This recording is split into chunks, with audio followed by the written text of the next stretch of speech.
Welcome to Kindly Neurodivergent with Kay. Today I have Rhonda Hallman with me. She will be discussing mouth breathing and its impact on development. Welcome, Rona. Thank you for having me, Kayla. So it turns out how we breathe matters, and we're finding out more and more each year as we develop new protocols and science around this to realize how fundamental it is to use our body parts to the best of our ability so that we can get the best outcome.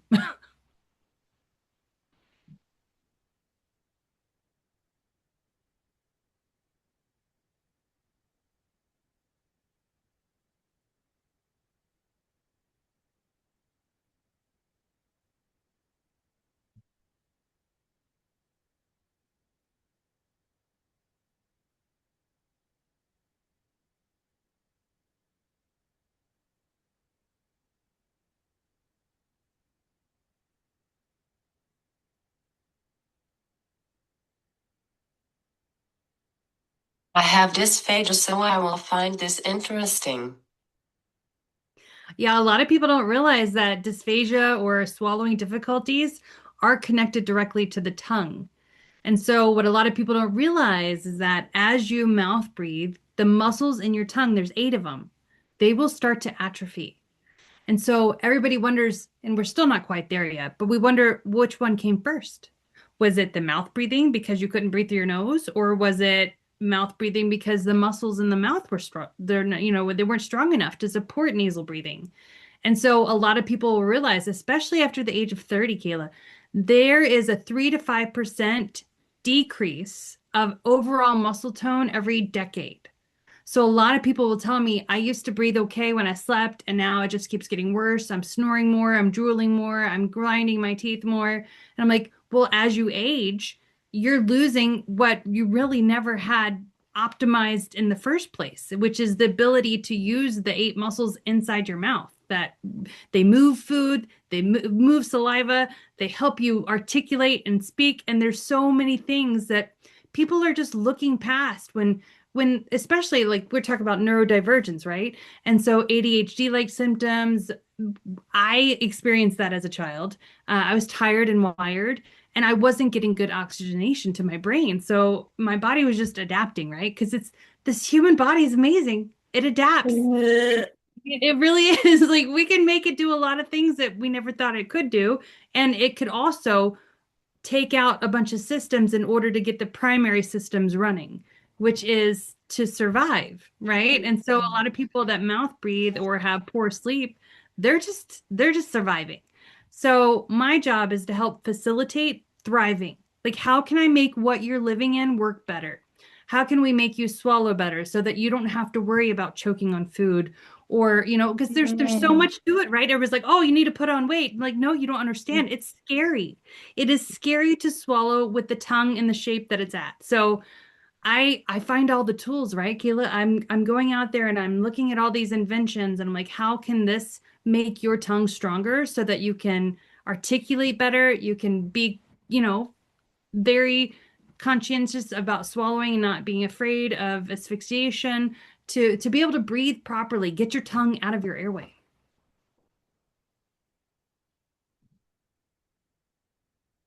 It takes me an hour to eat. Exactly. Yeah. And it's funny because I remember when I was a child, luckily I don't think I ever had dysphagia, but they always yelled at me for taking so long to eat. They said I ate like a bird. And I'm like, you don't understand. I can't eat and breathe. So it's one or the other. I either eat and hold my breath or I breathe and I don't eat. And so a lot of people don't realize that that's all connected to the tongue and proper functional breathing, and it's all interconnected. Before we start, a quick note. This episode is for educational purposes only and is not a substitute for professional medical advice, diagnosis, or treatment. And if you notice pauses in our conversation, that's intentional. That's part of how we talk.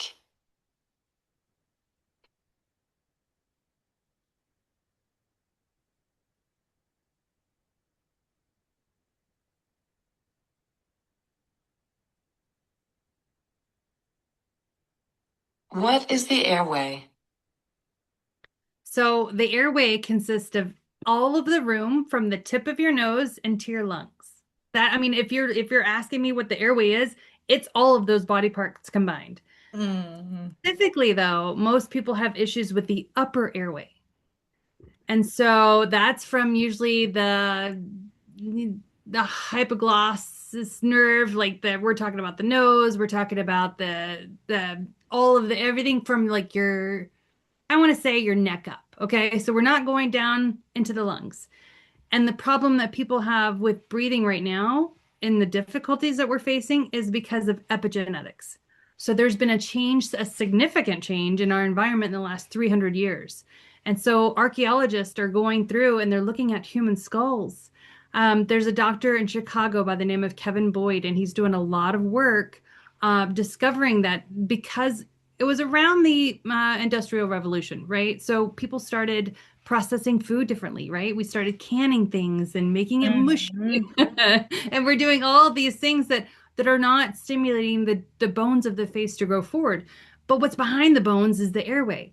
And it's a flaccid tube. And the problem we're seeing now is because we're not using these muscles, particularly the 8 muscles in the tongue, right, to move tenacious food around.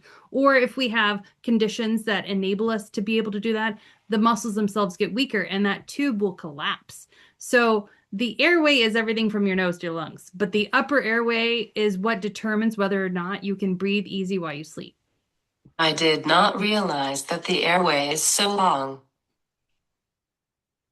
Which is kind of tricky, honestly, Kayla, because when we say airway health, everybody's like, well, is it my part of the airway? Is it the nose? Am I an ear, nose, and throat specialist, like an otolaryngologist?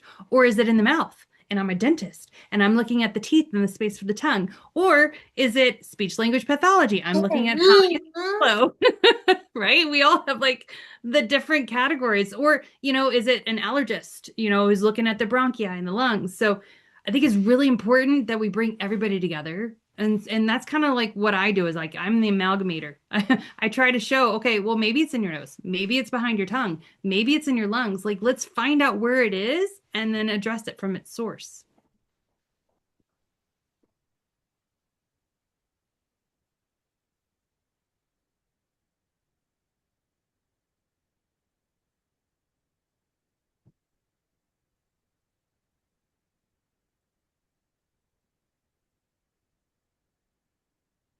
Why is the airway not always talked about?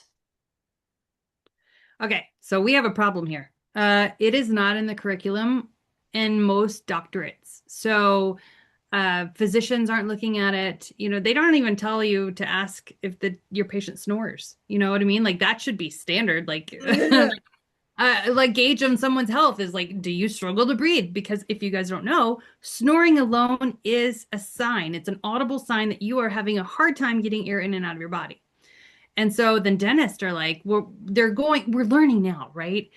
So, okay, I'm going to get on my soapbox. Um, Orofacial myofunctional therapy, which is training the muscles of the head, neck, and tongue to work properly and stay strong so that they continue to work properly. It was invented like 1900s. So we've known this is available, but for some reason it just never catches on. Like it never becomes mainstream.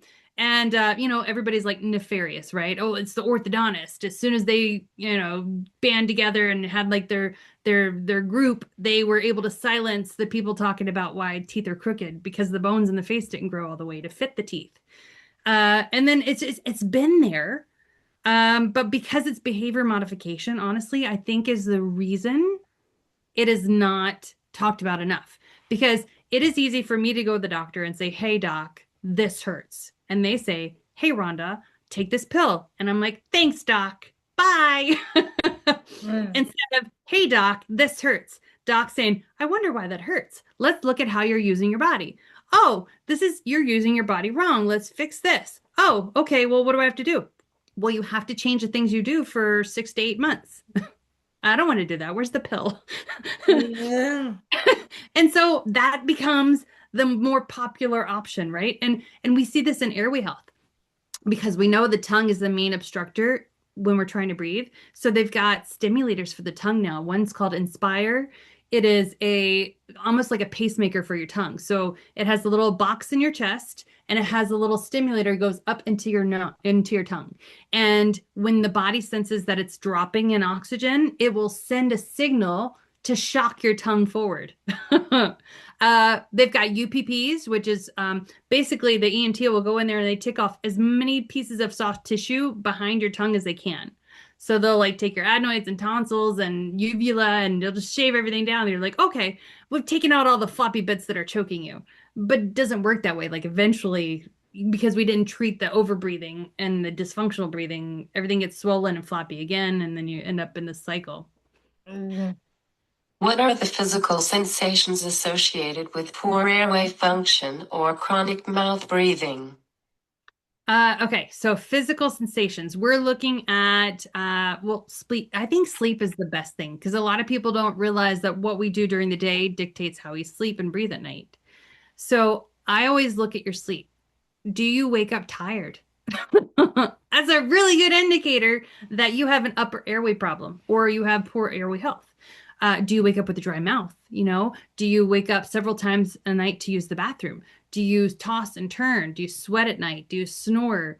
Are you clenching and grinding your teeth? Because a lot of people don't realize that when your upper airway, yeah, when it's restrictive, your body's like, ooh, I don't care about the teeth. I just want you to breathe. So it'll clench all the muscles of your teeth and it'll draw your jaw forward to open up the tube behind the tongue. And so, not dreaming, there's headaches. You know, if you're clenching and grinding all night, of course your head's going to hurt and you're dehydrated I because your have mouth. TMJ. Yep, TMJD, exactly. Because I mean, oh, here's what's great. So there's a doctor by the name of Jamison Spencer. He has a podcast. You guys should go listen to it. But he talks, he's like a TMJD guy, right? I met him once in Boise, Idaho, and he'll tell you that if your body is working properly, like let's say there's no hitch in the giddy up, your teeth should only touch when you chew and swallow. It should only touch like 15 minutes out of your whole day. So anything more than that, you start hurting the joints.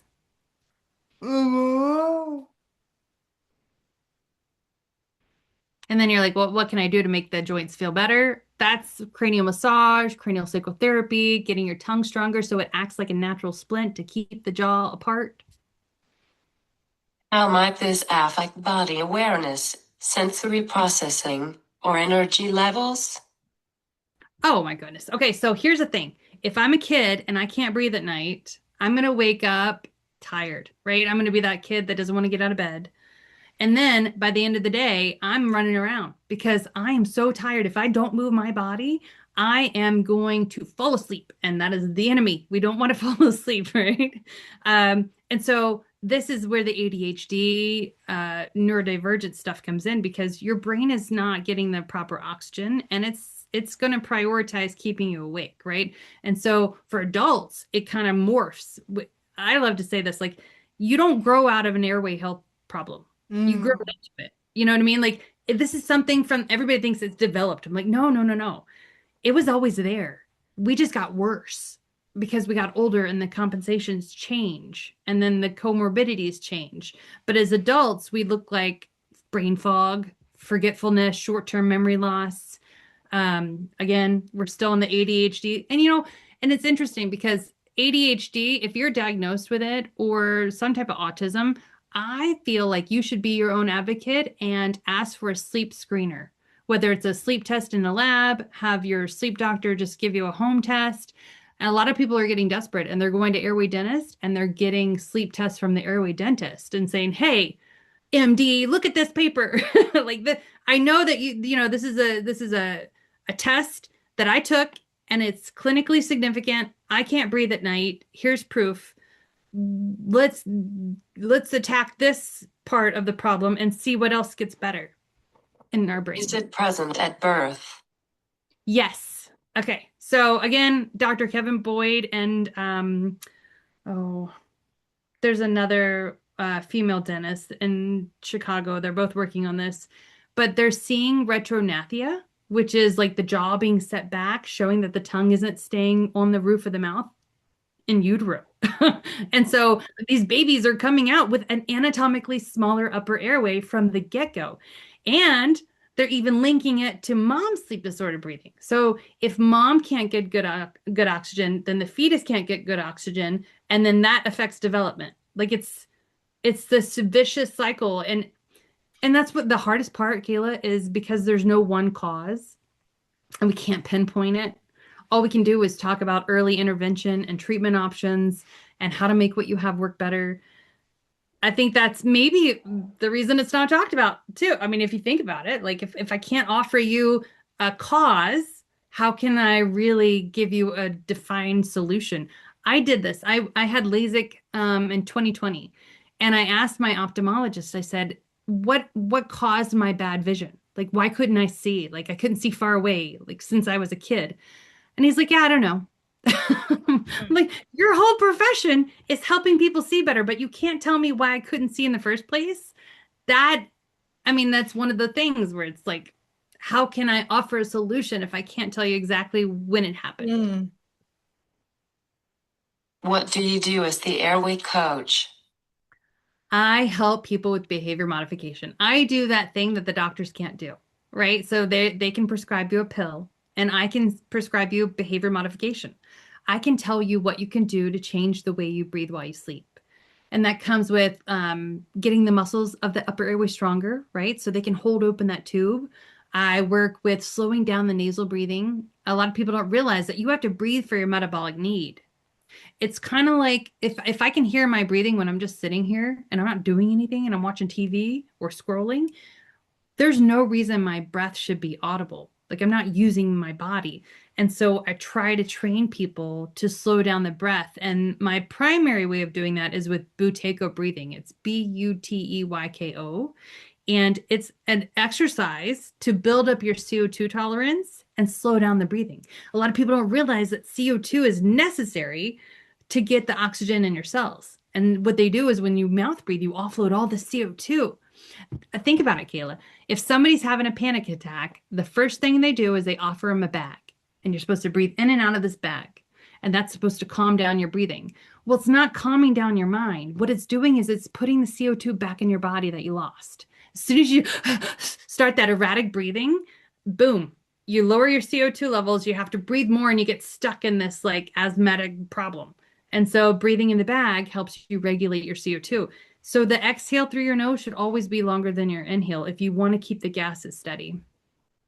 How is it different from speech language feeding therapy? It's actually a complement to a lot of SLP work. What I've seen a lot of in the last decade or so is before it was dental hygienist working with the muscles of the upper airway, but now it's been SLPs and RDHs that are coming together and realizing that's a complement, you know? So if I try to train your speech, right? Your R's and your T's and your S's, and your tongue is weak, I'm just going to basically train you how to compensate. I'm going to train you tricks to get those vowels and those sounds out of your body, but I'm not going to talk about why is your tongue so weak that it can't perform this on its own. And so it's really neat to see the crossover between speech language pathology, treating the root cause, and then going with articulation. And it's, well, if we get it early enough, we're looking at occupational therapists. And, you know, we're looking at just understanding how the suck, swallow, breathe pattern, you know, just fundamental stuff. Suck, swallow, Are you a breathe. therapist? I am not. I trained as one, but I did not certify. So my mentor, Roger Price, he was a pharmacist in South Africa, and now he's a breathing physiotherapist in Australia. But when I was first starting my airway career, he said, be careful. He says, the knowledge is out there, but don't get stuck in a box.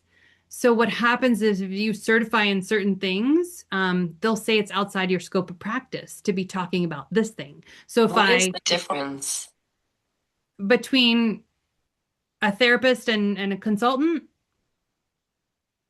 I'm just somebody who looks at the big picture. So most OMT people, they will look at swallowing patterns, muscle activity, the breathing apparatus, right? I'm looking at all the stuff. I'm looking at diet and lifestyle. I'm looking at sleep hygiene and sleep posture. All of the, you know, collagen precursor foods. I'm looking at, the breathing patterns and getting your nose to work better. I'm a compliment to them. You know what I mean? Like, I have a lot of clients that are actually seeing a myofunctional therapist to train their muscles of their upper airway. And I'm just there because they only get an hour with them, right? And they're expensive. I'm Yeah. giving the compliment to the service. I'm like, okay, now that you're doing your exercises twice a day, are you elevating the head of your bed? When was the last time you got on your foam roller and moved the fascia around your neck? What kind of sugars, dairy did you eat today? Let's talk about all the snot in your nose. Like, it's going to make everything harder if the holes are clogged. Oh.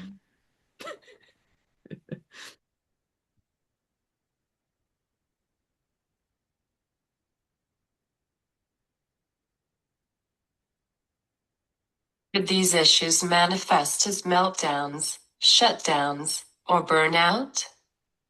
Oh, absolutely. So you're the problem with chronic dysfunctional habitual mouth breathing. Let's just call it that, right? Let's say you're not even mouth breathing during the day. You're just doing it at night. When you fall asleep, your mouth pops open and boom, you switch to the backup hole. What happens is you are depriving your brain, heart, and body of oxygen. And so it is going to run on the generators, if you will. It's not hooked up to the main power source anymore. And so the brain fog and the meltdowns, it's totally normal. Like if you're chronically tired, you're stuck in fight or flight a majority of your life, high cortisol levels because you're suffocating at night, it all converges. And I remember before I started functional breathing and working on my tongue and getting the airway to work better, it just felt like a computer with a bunch of tabs open, right? So one tab was playing music, the other one was looking at clothes, the next tab was delivering code, the other tab was like stuck on some type of podcast. And what it does is when you calm down your system, right? You actually use it and you breathe functionally through your nose, slow and silent, and you get better oxygen delivery. Those tabs naturally started closing. So then I only had one open, and it was so much easier to manage my life and my brain. How do you determine the difference between behavior due to airway over other issues? That is a sleep test. You know what I mean? Like it's easy to say, oh, that child is broken or that adult, can't finish what they start. Instead of saying, hey, let's just rule out sleep disorder breathing. What if all of this stuff is side effects from nightly suffocation? So that is my number one way to rule out sleep disorder breathing as being a neurological cause, is to find out, is the breathing, so 95%, sorry, my dog, 95% and above is what your oxygen saturation should be all night long. And a lot of people, especially if they're like apneic, where that they stop breathing for 10 seconds or more, they are dipping into like the 80s. If let's say I'm sleeping in my bed and somebody finds out, like a doctor, I don't know, that I'm down to 88%, if I was in a hospital, they would put supplemental oxygen on me because that is life threatening. And that's happening to you every night. And that's the number one way. And it could be bi-directional. Like I'm not smart enough to know the difference. It could be a neurological component, which we know is central sleep apnea, right? That's where the brain is having issues sending signals to the lungs and be like, okay, we need more air. Whereas obstructive sleep apnea, that's when your body parts are choking you. So it's really important to know the difference. And those sleep tests will tell you. They will tell you if you're not breathing because there's something clogging the hole, or if you're not breathing because your brain isn't telling you to breathe. Mm. Whoa. And the brain not telling you to breathe, that's still a Wild West. There's a doctor by the name of Stasha Gomanak. She's a neurologist in Texas. Yes. She's trying to figure it out and crack the code. She's thinking it might be vitamin B and D and acetylcholine deficiencies in the brain. Because we're electrical, right? I drink salt water. Like this is a replenished myonozzle that makes your tongue stronger passively. But I use Baja Gold sea salt, just a pinch, because I know that I'm an electrical being and I'm trying to conduct electricity so that everything fires together. And so there's a lot to learn about minerals and vitamins. Mm. What are some simple, low-pressure methods to begin supporting improved breathing? So simple is just, if your nose isn't working, like let's say everybody's like, oh, I'm breathing out of my mouth because my nose doesn't work. I'm like, okay, how do we make your nose work better? What do we got to do? Do we need to hum more? Because that vibrates the sinuses, right, and helps produce nasal nitric oxide, which is a vasodilator, which will help reduce inflammation and mucus, Oh. right? So simple. Like I think there's a YouTube video about somebody curing their, I think it was non-allergic rhinitis by humming alone. Like didn't take any drugs. So it's possible, right? It could be, are you blowing your nose right? Are you putting enough effort in? And kids, we're not taught how to blow our nose. I have so many kids, I'll give them a tissue, right? And they'll just make the noise. Because that's what they think. That's how you blow your noise. Every time mom or dad blows their nose, they make this sound. So they don't realize you have to actually blow the mucus through the nasal passages. There's sprays and rinses and dilators. A lot of people have nasal valve collapse. So because they're breathing so hard and so fast, especially in the beginning, the valves here, they'll collapse and they're like, I can't get air in because every time I I breathe, always do it reverse. yeah, exactly. It's there's so many things that you can do to make the nose work better. And then once it's working better, you're still going to hear the complaint, I don't feel like I'm getting enough air. So that's because you've been breathing through your backup hole this whole time.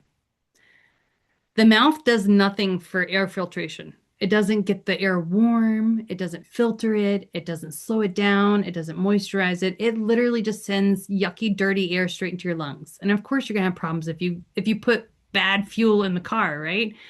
And a lot of people don't realize that once they switch from the big bad hole, which is your backup hole for food and speech, uh, and then you try to go to the two small holes, it's very hard to adapt. You got to want it because there's like, I'm not getting enough air. You feel like you're suffocating, and then you start mouth breathing again. But if you get the nose clear of the mucus, you reduce the inflammation, and you learn to balance those gases with the Buteyko, it'll be a lot easier to make the switch.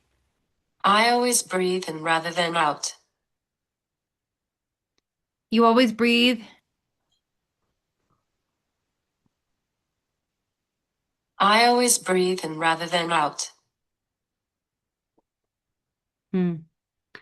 I don't know if I caught that. Breathe in and out, rather and out.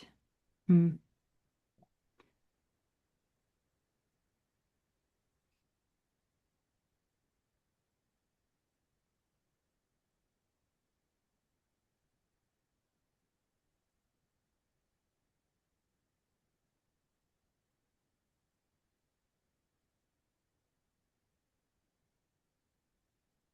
I always blow my nose backwards.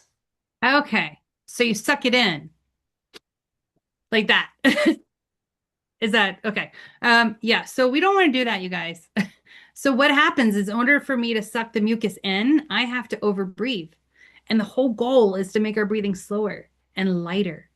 So they call it LSD, which is light, slow, and deep. So anytime we take like these big mouth exhales, pushing out a bunch of air, not good. When I take the sniff in, I'm sucking all those tissues. That's how you snore, Kayla. Like, listen, I can put my tongue. The only reason I can snore like that isn't because of my tongue. It's because I'm breathing too hard and too fast, and the tube just collapses in on itself. And so, anytime we can, better out than in, I say. But you still, again, in order to get the mucus out, you have to blow a lot. So my goal is to teach you, like, let's figure out what's causing the extra mucus. Like blowing your nose twice a day, totally fine. But if you have to do it every hour on the hour, maybe there's something in your environment or something that you're eating that is causing like a low histamine response. And why is your immune system so hyperactive? Maybe we're not getting certain signals in. It's kind of like peeling back an onion, if you will. Like I barely have snot now. Even when I'm sick, I still use lip tape for sleep because I'm adapted to it. Like, Hmm. what is they say you use 20% of the oxygen or in your atmosphere, right? It's only 20. I don't need a lot to function with, but I had to train myself that way. Like, I know now that I can make less work better. Thank you, Rona, for sharing this information today. You're absolutely welcome. I feel like if we are our own advocates, right? Um, no one's going to care about your health as much as you do. You can go to a parent or to a sibling or to a spouse or even to a doctor, and they're going to care, but not as much as you do. So if you feel like your upper airway health is compromised and your sleep isn't restorative and reparative, it's it would behoove you to at least figure out why. And if let's say you don't have the means to figure out why, right? You can't afford a sleep test or you don't have these connections, just start getting the muscles of your upper airway stronger. Start slowing down the breath through your nose. Find these like cheap nasal dilators to keep the holes open while you sleep. Learn, I could just shove some blankets and pillows between my mattress and my box spring, and at least then my head's elevated so that the fluids don't build up and I don't wake up with a stuffy nose. Like there's so many things we could omit. I was drinking alcohol. Mm-mm-mm. That is really, really bad for your upper airway health. Not only does it cause dehydration and inflammation and excess mucus, but the muscles that were already weak in my upper airway were just collapsing even more. As soon as I hit REM sleep, boom, I couldn't breathe. And so I smokers and sugars and glyphosate, gluten, like it could be anything. And it's worth omitting to find out if there's so if you ever get healthy enough to do a fast, right? Let's say you just go 12 hours, 24 hours, whatever's healthy enough for you, and you can check your nose. You'll see the longer you go without food, the less snot you have. They're completely interrelated. Whoa. Everyone, please like, follow, and subscribe.